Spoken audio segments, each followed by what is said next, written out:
چاہا خدا نے ان کو پیدا فرمایا۔ اور آج یہ ہم بیان کرتے ہیں، سننے والے کون ہیں، سنانے والے کون ہیں؟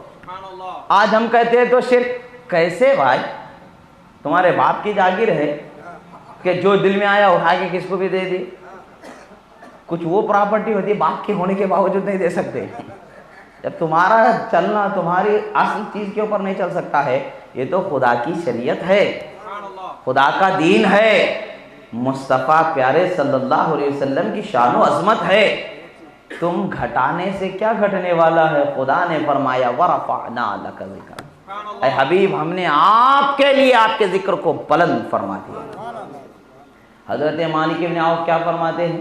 اوفا وَأَعْطَى الْجَزِيلَ إِذَا اجْتُدِي وَمَتَى تَشَاءُ يُخْبِرُكَ عَمَّا فِي غَدٍ، فرماتے جب بھی ان سے مانگا جاتا ہے تو ضرور دے دیتے ہیں، اور ایسا دیتے ہیں کہ ان جیسا دینا کسی کو آتا ہی نہیں ہے۔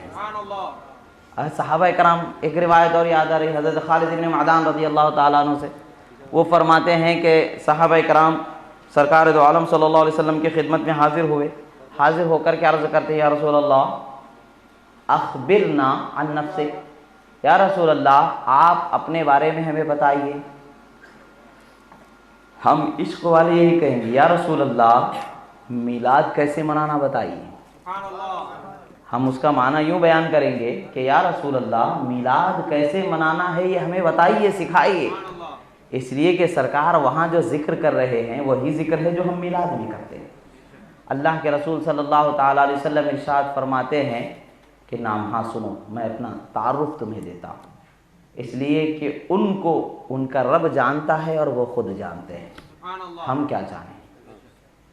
حضرت صدیق اکبر رضی اللہ تعالیٰ نے ایک مرتبہ آتے ہیں، آ کر کے عرض کرتے ہیں اللہ کے رسول صلی اللہ علیہ وسلم فرماتے ہیں لی مع اللہ ساعۃ لا یسع بیا ملک مقرب ولا نبی مرسل، فرماتے میرا اور رب کا ایک خاص ایسا مقام اللہ تعالیٰ نے مجھے عطا فرمایا ہے، اس مقام کے درمیان نہ فرشتہ مقرب آتا ہے نہ نبی مرسل آ جاتا ہے۔ خاص مقام ہے، خاص ایک وہ مقام ہے کہ جس مقام پر صرف رب نے مجھی کو فائز فرمایا، کوئی اور ہے ہی نہیں۔ وہ جانتے ہیں، ان کا رب جانتا ہے۔ صحابہ عرض کرتے ہیں یا رسول اللہ ہمیں بتائیں کہ آپ کیسے ہم آپ کا تعارف پیش کریں، اخبرنا عن نفسک۔ اللہ کے رسول فرماتے انا دعوت ابراہیم و بشارت عیسیٰ۔ اللہ کے رسول صلی اللہ تعالیٰ علیہ وسلم کی بیان کا مطلب جو آپ بیان فرما رہے ہیں، یعنی میں حضرت ابراہیم علیہ السلام کی دعا ہوں، ربنا وبعث فیہم رسولا، یعنی اے اللہ ان میں تیرے رسول کو، آخری رسول کو بھیج، پیدا فرما، یعنی ہمارے نبی ابھی پیدا ہونے سے پہلے ان کے پیدا ہونے کا ذکر کیا جا رہا ہے۔ حضرت آدم علیہ السلام اپنی امت کو یہی بتا رہے ہیں کہ میرے بعد ایک نبی آئیں گے جو محمد عربی کہلائیں گے، پیدا کیے جائیں گے۔ پھر اس کے بعد حضرت شیس علیہ السلام، حضرت نوح علیہ السلام، حضرت عیسیٰ علیہ السلام تک ہر پیغمبر نے جس نبی کی پیدائش کا ذکر کیا، انہی کی پیدائش کے ذکر کرنے ہم یہاں جمع ہوئے ہیں۔ کتنے لوگوں نے ذکر کیا ہے؟ 1,24,000 کم و بیش پیغمبروں نے جن کے پیدا ہونے کا ذکر کیا ہے، اسی نبی کے پیدا ہونے کے ذکر کرنے کو ہم یہاں جمع ہوئے۔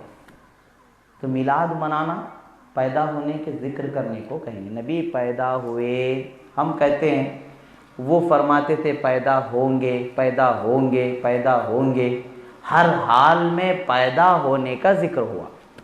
تو جب اس وقت پر پیدا ہونے کا ذکر ان کی دعوت کا، شریعت کا ایک حصہ تھا، تو آج شریعت سے خالی کیسے ہو جائے گا؟ حرام کیسے ہو جائے گا؟ ناجائز کیسے ہو جائے گا؟ سوچنے کی بات ہے کہ انبیاء نے جن کے پیدا ہونے کا ذکر کیا ہے، اس نبی کے پیدا ہونے کا ذکر کرنا ہمارے لیے ناجائز و حرام کیسے ہو سکتا؟ حضرت رسول اللہ صلی اللہ تعالیٰ علیہ وسلم فرماتے ہیں کہ عیسیٰ علیہ السلام کی بشارت ہوں، عیسیٰ علیہ السلام نے فرمایا کہ میرے بعد نبی آئیں گے، ان کا نام احمد ہے، وہ ان کا زمانہ اگر پاؤ تو ان پر اطاعت کر لینا، ان کی تابع داری کر لینا۔ اور پھر فرماتے ہیں میں وہ ہوں کہ جب میری امی نے مجھے پیٹ میں لیا تو اضاء لها نورا، اللہ تعالیٰ نے ان کے لیے ایک نور کو روشن فرما دیا۔ کیا ہوا؟ نور روشن ہوا۔ فرأت قصور بصرہ، فرماتے ہیں من الشام، سب میری امی حضرت آمنہ نے مکۃ المکرمہ میں رہ کر کے ملک شام کی زمین کے جو محلات ہیں، شہر بصرہ کے محلات کو انہوں نے دیکھ لیا۔ سرکار نے کیا بیان فرمایا؟ پیدا ہونے سے پہلے کا بیان فرمایا، ماں کی گود میں ان کے پیٹ میں آنے کے وقت کا بیان فرمایا، اور پھر آگے سرکار فرماتے ہیں جب میں پیدا ہوا تو میں اپنے بھائیوں کے ساتھ، رضائی بھائیوں کے ساتھ میدان میں گیا تو میرے سینے کو چیرا گیا، دل کو نکالا گیا، دھویا گیا، پھر لگا کر کے رکھ دیا گیا۔ یہ روایت فرمائی۔ کیا چیزیں اس میں ذکر ہوئی؟ سرکار نے ان کے دنیا میں تشریف لانے سے پہلے انبیاء کرام نے ان کے پیدا ہونے کا ذکر کیا، دعائیں مانگی، اس کا ذکر فرمایا، خوشخبریاں سنائی، اس کا ذکر فرمایا۔ اس کے بعد ان کے امی کے پیٹ میں آنے کے بعد میں کیا حال ہوا، اس کا ذکر فرمایا، پیدا ہونے کے بعد کا ذکر فرمایا۔ مکمل ہم یہی بیان کرتے ہیں کہ کوئی دوسرا بیان کرتے ہیں؟ ہم یہی کہتے ہیں کہ ہمارے نبی پیدا ہونے سے پہلے انبیاء نے ان کی بشارتیں دی، کوئی دوسری بات کہی جاتی ہے؟ نہیں، ہمارے نبی کو جب ان کی امی نے گود میں لیا، جب پیٹ میں رہے تب یہ حال رہا۔ حضرت رسول اللہ صلی اللہ علیہ وسلم نے فرمایا، روایتوں میں آتا ہے حضرت آمنہ سے ان کی سہیلیاں کہا کرتی تھیں کہ اے آمنہ، تم ہر روز رات میں گھر میں چراغ رات بھر روشن کر کے کیوں رکھا کرتی ہو؟ حضرت آمنہ فرماتی ہیں کہ سنو، جب سے میں حاملہ ہوئی ہوں ایک رات بھی چراغ جلانے کی نوبت ہی نہیں آئی ہے۔